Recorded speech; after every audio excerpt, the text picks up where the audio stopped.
Hello, everybody! It is Professor Rocco, your boy here, coming at you again with another Age of Sigmar video. This time for our general series.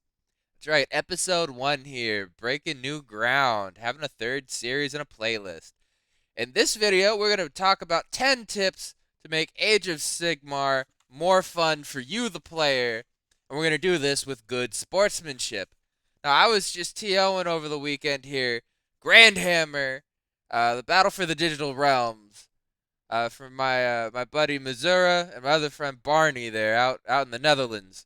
And these are some things that I saw throughout the course of the tournament and things that I do in my own gameplay, whether I'm at a tournament and doing narrative games or just teaching in order to just have more enjoyable games.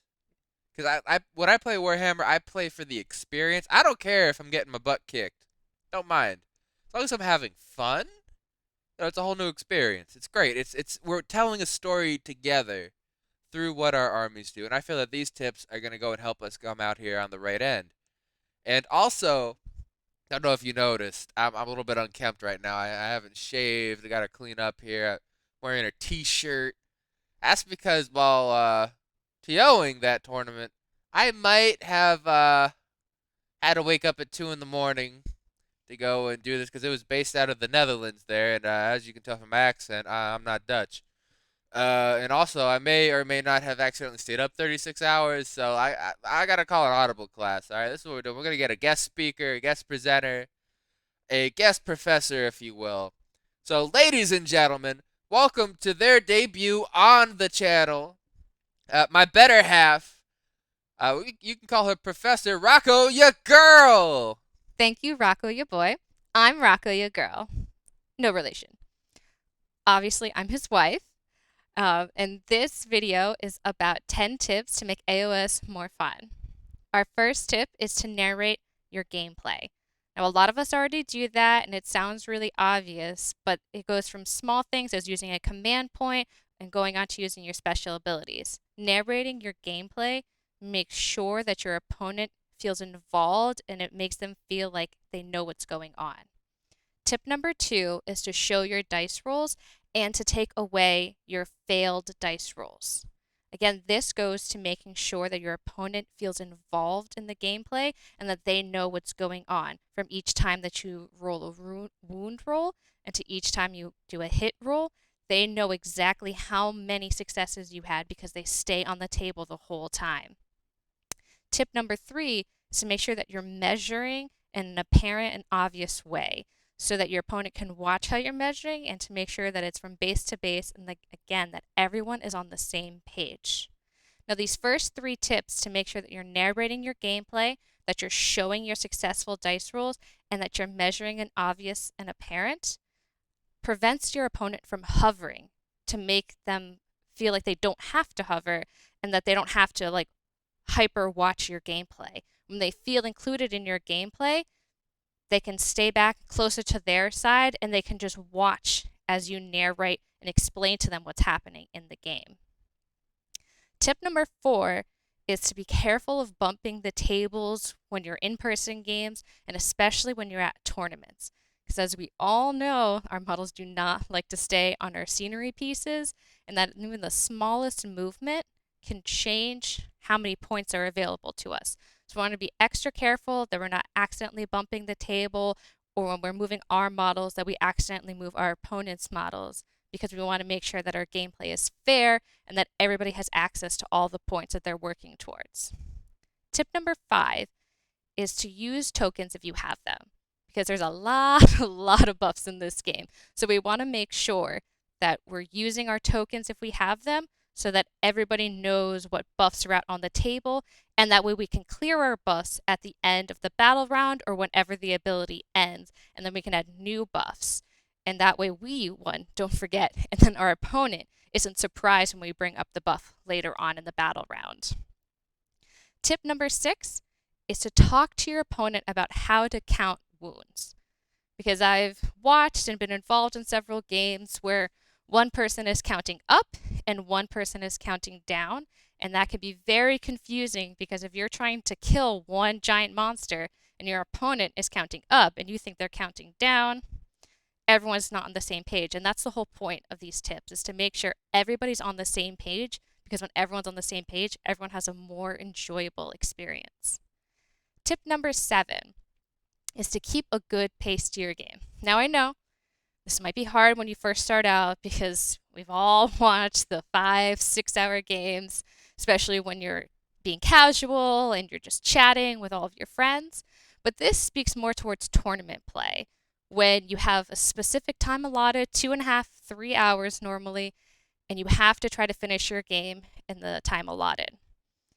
Now, when you're first learning your rules, you can skip this tip altogether. But once you've learned your rules and you're comfortable with your rules, you should be able to play most games of 5 battle rounds within the 3 hours allotted.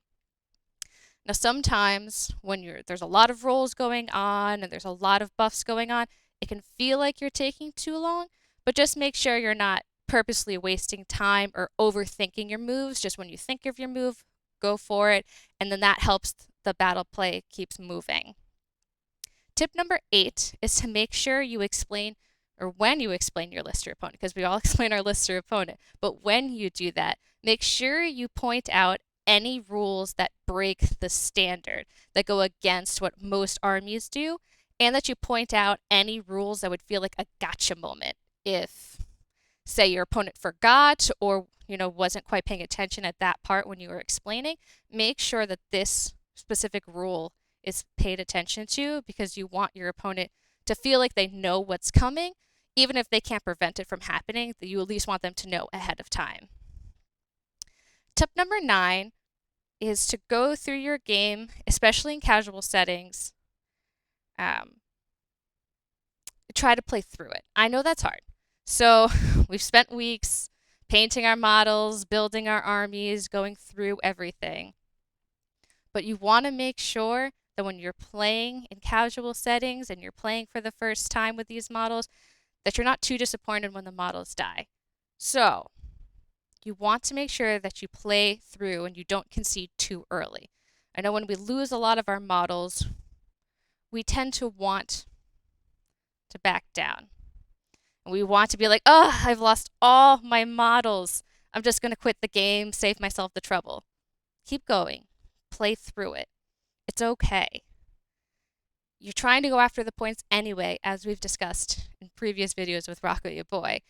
But even though you've lost all your models, the game is definitely not over, especially if you're early in Battle Round 1 or Battle Round 2. So you want to make sure that you're trying to at least play through Battle Round 4. And I mean the bottom of Battle Round 4, not the top of it when you do the roll-off. Try to play through the bottom of Battle Round 4. By then, you'll have a better understanding of how the game will play out and not just how you think it's going to play out. So always try to play through the games, because we want to make sure that you're enjoying it as well as your opponent. I mean, you've all come to the in-person game, so you want to make sure that you at least try to play through the game.